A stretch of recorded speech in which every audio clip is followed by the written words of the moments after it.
The jury is in. To have a livable planet, we must keep fossil fuels in the ground. But instead, our politicians are approving giant coal mines and gas projects. The reason is obvious.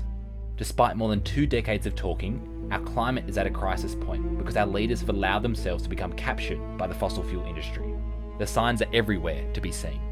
Over the past 3 years, fossil fuel companies donated $3.7 million to the major parties. And this year, our politicians will return the favour, giving fossil fuel companies $7.7 billion in handouts, almost double our foreign aid budget.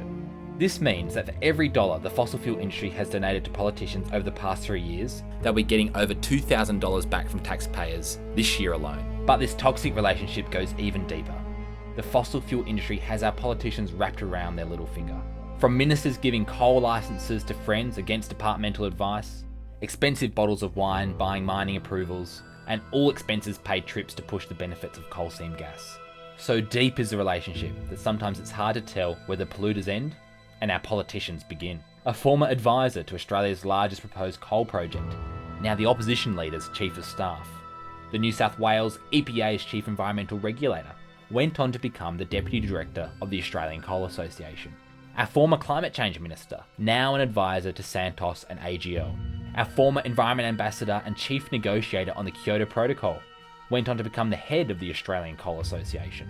Even one of our richest coal barons is a sitting parliamentarian. There's no denying it.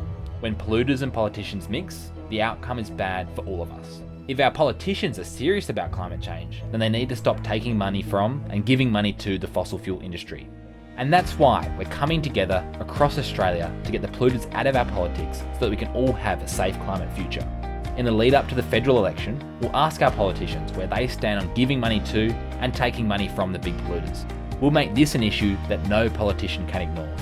It's time to make Australia's politics pollution free. Will you join us?